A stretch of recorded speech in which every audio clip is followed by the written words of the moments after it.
I think there's a major interest in not having those financial relationships fully untangled. It's not politically salient for the Trump administration to release them all. Yeah, there was a deliberate effort to try and undermine the reporting on real conspiracies by muddying the waters and flooding it with Sure. crap. Whitney Webb just exposed the truth about the Epstein scandal, how it became a cover-up, why, what are the incentives of the power holders to hide this information, and what exists, what documentation and information exists that the White House has access to but will not give us, because there's more to that than they claim. So let's get right into this. Please like the video and subscribe to the channel. Can we talk about Jeffrey Epstein for just a second? Because you are the foremost expert on that whole web. Oh, well, thank you. Well, you are. I mean, I was thinking about it today when we were getting ready to do the interview. I'm thinking, there's nobody that knows more about it than you.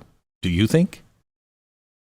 Well, I would say my expertise in my book, about Epstein only really goes up to his first arrest. And so I don't really consider myself an expert on all the litigation that followed that and all the civil cases between his accusers and a lot of the court stuff. And also, I feel like there's plenty of other journalists that have covered victim testimonies and what victims have said.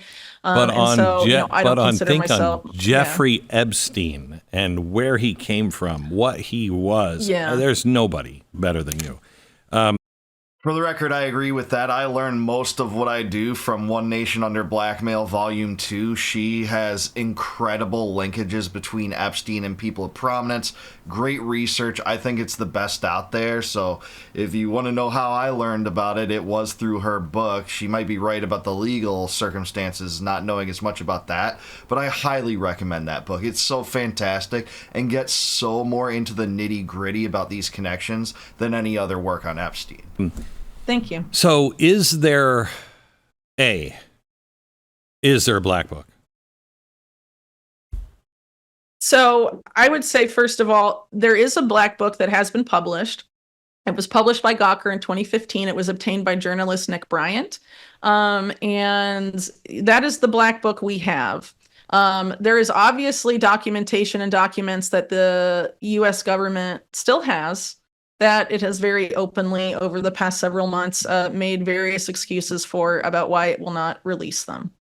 What do they contain? As far as the black book, no, I don't. Okay. But I can guess about some things. But there are also a few questions that they could just answer that don't necessarily involve releasing. Like, why was Zorro Ranch never raided? It's in the continental U.S. It's an Epstein property. The New York townhouse was town raided. Why were there not simultaneous raids on all of his properties on U.S. territory? What are you alleging? Did they just not coordinate that? Well, I don't know. I mean, Zorro Ranch, there's a lot of... That's New Mexico, right? In the New Mexico property, there's a lot of speculation about what happened there. Yeah, there absolutely is. They didn't raid all of his properties, and she's right about the Black Book. My understanding about the Black Book is initially it turned up in 2008. We didn't have the published names until 2015, but when Epstein got arrested again in 2019, this had renewed interest, this subject of the Black Book. And what the Black Book is a little book of 1,500 contacts. It doesn't divulge, the guilt of the parties that have the recorded information about them, the contacts there, but it does yield clues and a broad picture of Epstein's connections with some of the most powerful and prestigious people in the world. That's why a lot of these people have been suspected, in addition to other things like, victim accusations, like Virginia Giuffre, I think is the way to pronounce her name. Her accusations about who she was trafficked to in conjunction with names in the Black Book have yielded a lot of, clues or possible details pertaining to who was guilty in these crimes, and it wasn't just Epstein.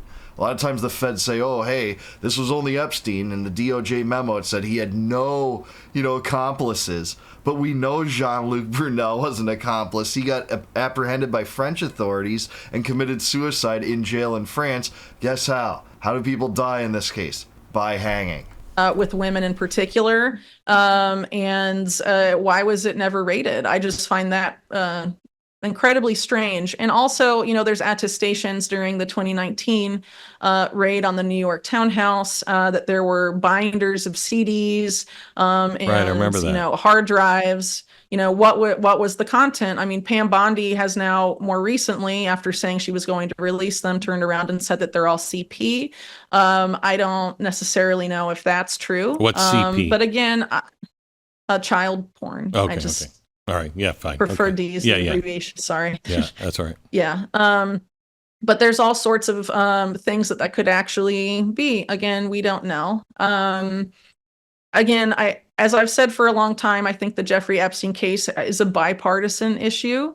There's a Has lot to of be. powerful people that went to him, and it wasn't exclusively for sexual deviancy. I've argued for a long time that Epstein was involved in financial criminality, money laundering, tax evasion, and it seems that there are a lot of very powerful oligarch figures, and many of them very powerful big tech figures whose money he was managing.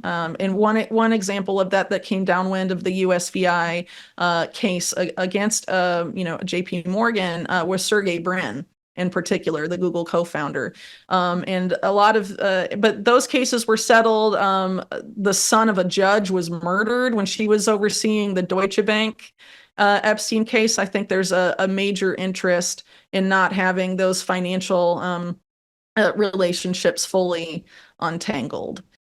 Certainly so. This is by far a bipartisan cover-up for sure. That explains why both the Democrats, when in power, and the Republicans, when in power, did not divulge the truth, did not divulge the records that we know they are withholding. So for everyone that said, hey, if Trump is implicated in this, why didn't the Democrats just unveil this when they were in power? Well, they were probably implicated too. That's the most plausible explanation.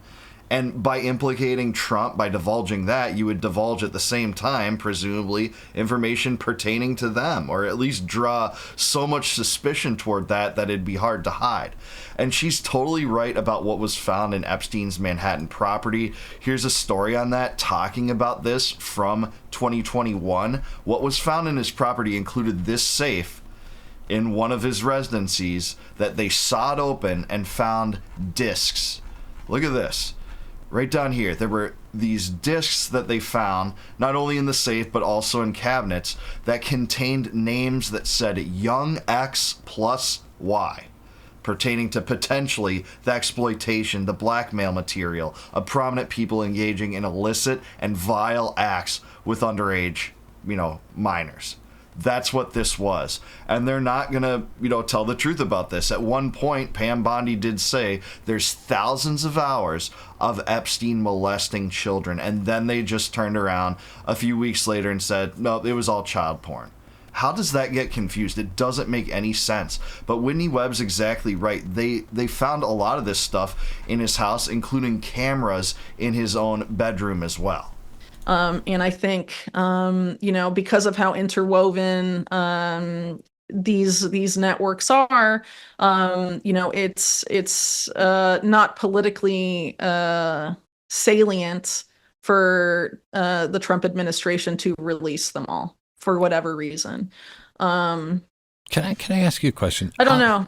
How do you decipher between an actual conspiracy? And I mean, one that's been driving me crazy is that Charlie Kirk was shot in the back by a Mossad agent who used a hatch that was in the grass right behind him and shot him from behind. I mean, just crazy stuff. How do you, when you're looking at something, how do you go about going, that's worth looking into, that's not?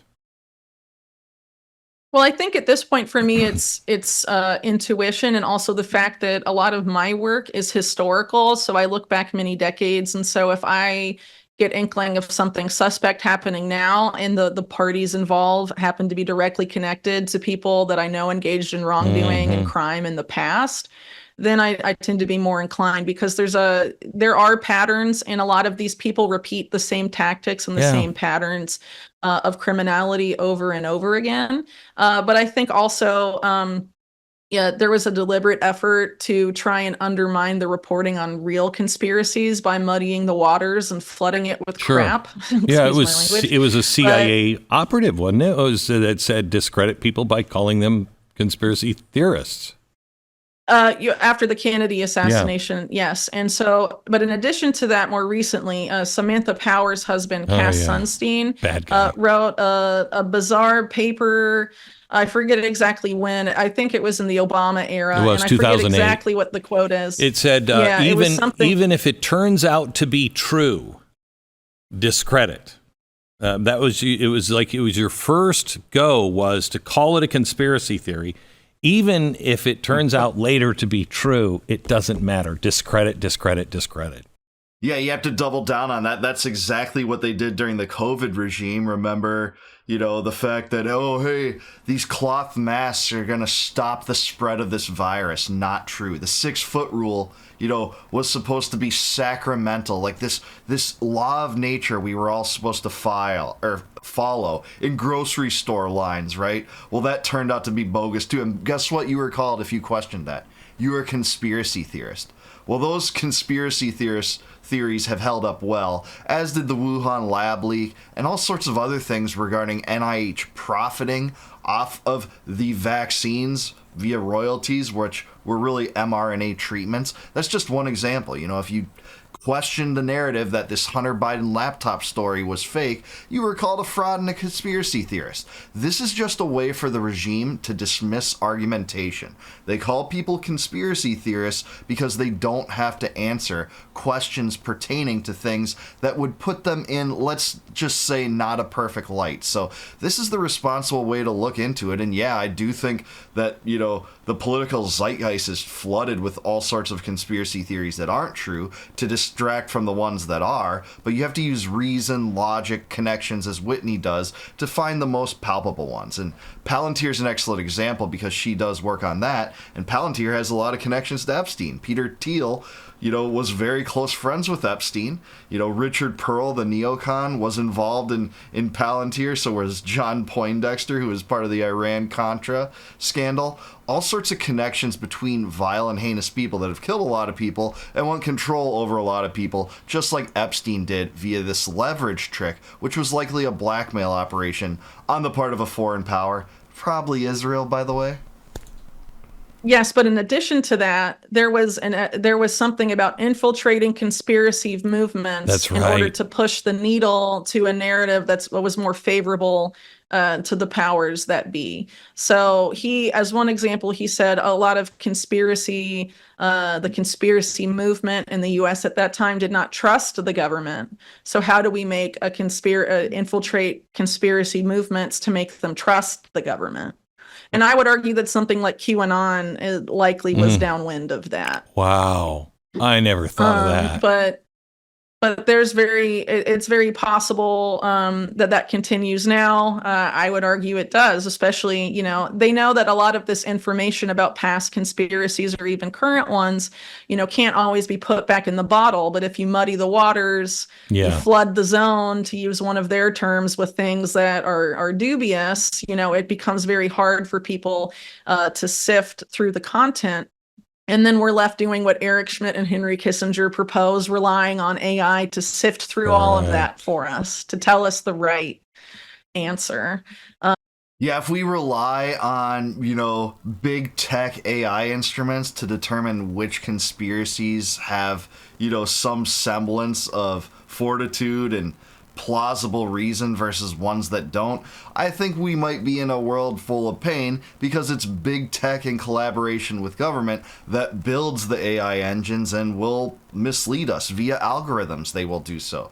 So independent research into this that is innate to the human experience outside of AI is really important. I'm not saying that, that denigrates or detracts from the viability of using AI as an investigatory tool for your benefit, but I wouldn't be surprised if this is built into the AIs that we're intended to use and will be used on a prevalent basis.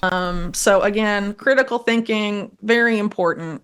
But I think, because trust is at an all-time low, it just depends on the person. Obviously there's a lot of people that are terminally online and sort of drift into places where they might think things are true that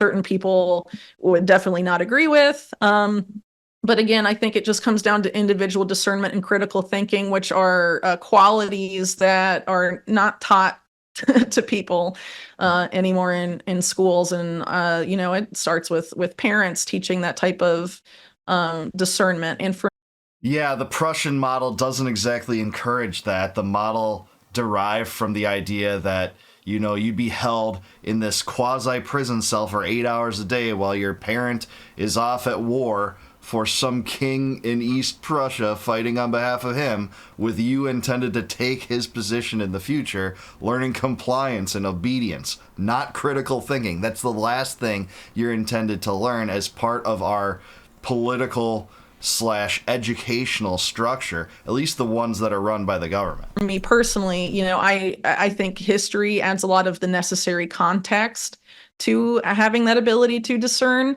And so I would, urge people to look at, what these particular networks have done decade over decade. What the reason my book is so long and is in 2 volumes is because I thought that the repeated patterns by the repeated individuals that are all connected together would show that obviously there is something wrong here. Maybe we won't get an admission, from Bill Gates and writing about his Epstein relationship, or from intelligence agencies that they had connections to Jeffrey Epstein and affidavit. It's very unlikely we'll get those documents. So what can we look at in the public record that's publicly available? Yeah, absolutely. She's right. And she made reference to financial records because this is one of those things that, is never talked about by the administration, what exists as it pertains to the Epstein case. Wire transfer information from Epstein to people of prominence. Just take a look at this. All right. I know what people are going to say about the Democrats and how they're exploiting this for their own political purposes to kind of screw Trump right now because he's not forthcoming. He's not being transparent about this. And I don't blame them, frankly. But one Democrat that has been very consistent about wanting answers in the Epstein case is Ron Wyden. He's a senator. I don't agree with him on everything, certainly not even close to everything.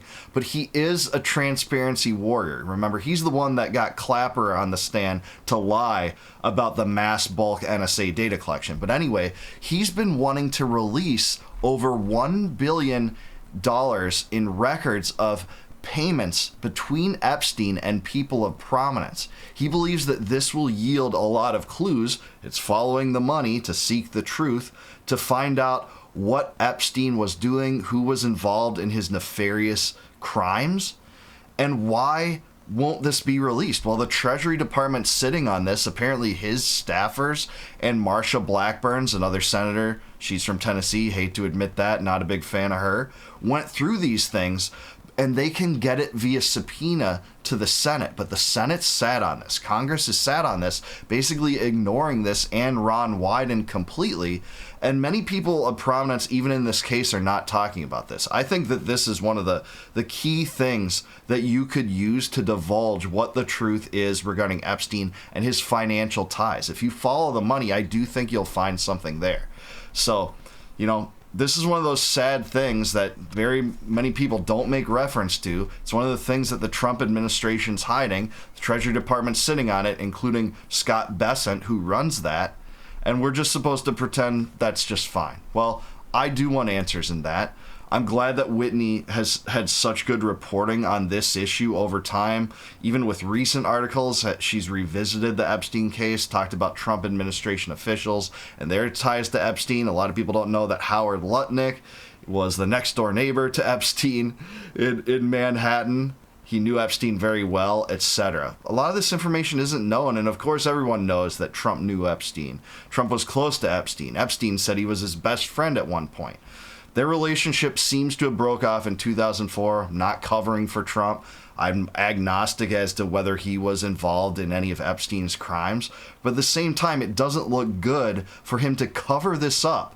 If you wanted to make yourself look like that could be a possibility, you would behave exactly how the Trump administration has, especially with people like Pam Bondi. and Kash Patel and Dan Bongino, you know, making this such a political cause in 2022, 2023, 2024, saying, hey, you know, Biden's covering this up. We need transparency in the Epstein case, and we have to elect Trump, so we'll get that transparency. With Trump on Lex Friedman saying, hey, yeah, I'll release the records. He didn't seem to make that a cornerstone of his campaign per se, but he sure did elevate the people that did, like Kash Patel and Dan Bongino. But we'll never get answers because they're covering this up. And I don't think this story will ever go away. I've said it many times in other videos. I think that this is our generation's JFK. There's plenty of things that are known about Epstein that the feds have that they're not giving us. It's not just those wild wire transfers. It's information from the search warrants, from what's on the digital media. I'm not telling them to release that to the public. If it's child porn, by the way, that's not what anyone's asking. Pam Bondi actually acted like that's what people were asking of repute were asking for at one point. No, that's absurd. It's a stupid subterfuge to detract from this cover-up. It's that. It's information pertaining to Epstein's role as a federal informant. We know he was twice. Once at the end of the Towers financial collapse, in which he participated in one of the biggest Ponzi schemes in U.S. history, with a guy named Stephen Hoffenberg, who went away for 18 years for that. And Stephen Hoffenberg went to his grave saying Epstein was the more major part of that than me. We know Epstein worked with the feds to provide them with information from that. We also know that Epstein was to, as part of his 2007 deal, provide the feds with information pertaining to his accomplices in the child molestation charges, where you got that sweetheart deal, the 6-day-a-week, 12 hours a day work release program. He was supposed to give the feds information on his accomplices. That's in the actual documentation. So this stuff exists. We know it exists. They're sitting on it. And the stuff like the grand jury testimony was always a red herring. They knew there were no answers there. That's why they ran there as an excuse to try to get away from this thing. And even if they would have produced, you know, answers regarding grand jury testimony, it would have been full of redactions and maybe taken years. So, and obviously the judge shut that down. So that's where we're at. I'm so elated that Whitney has done such good research on this. Again, I can't recommend her book, One Nation Under Blackmail, especially part 2, more on this case. I think you'll learn a lot from it. And everything I know is mostly derived from that. I mean, my own research too, but there you have it. But I do want to hear from you. What is this administration hiding? Where are the, you know, red herrings in this case? Where are the things that are important that could yield answers here? Let me know down below. Please like the video, subscribe to the channel. Also subscribe to Glenn Beck. Glad that Glenn had Whitney. Great interview. I appreciate it. And if you like this video, like my commentary maybe, click the join button below. Consider becoming a YouTube member of mine. If you do that, I'll give you the benefit of having access to all my videos before they go live to the general public on YouTube if you support me that way. And until I see you guys next time, no more war, no more debt, no more inflation, and no more empire. Peace out, guys. Catch you in the next one.